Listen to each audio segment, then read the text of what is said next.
How do I visualize king attacks? Have you ever found yourself wondering how to effectively visualize attacks on the king in chess? This skill is essential for both offense and defense. Let's break it down into manageable parts. First, understanding the king's movement is key. The king can move one square in any direction.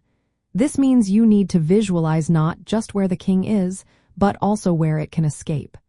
Knowing the possible escape squares helps you plan your attack or defense effectively.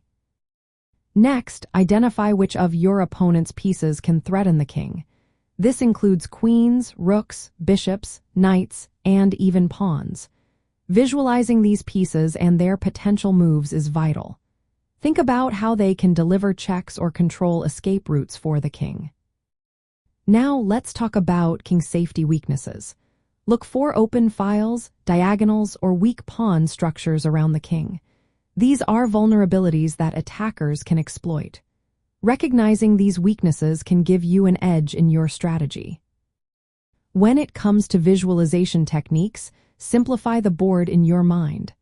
Focus on the area around the king and the attacking pieces.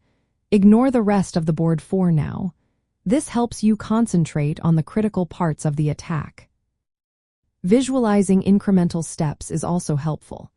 Imagine how an attacking rook might move into position or how a knight can jump to threaten the king.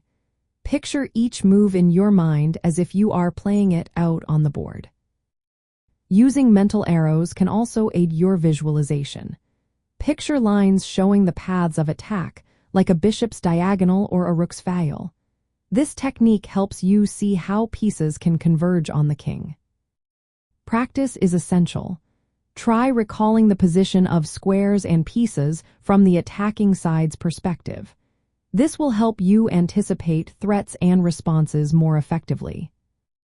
When calculating an attack, visualize the sequence of moves leading to a check or checkmate. Include captures and defenses in your mental picture. This practice helps you spot forcing moves and combinations that can lead to victory. To test your visualization skills, imagine the final position after a series of moves. Verify if you have accounted for all possible captures and checks. This exercise sharpens your ability to see threats clearly. Lastly, recognize patterns where the king's escape squares are limited. This can increase the effectiveness of your attack. By practicing these techniques, you will improve your ability to visualize king attacks and exploit weaknesses in king's safety.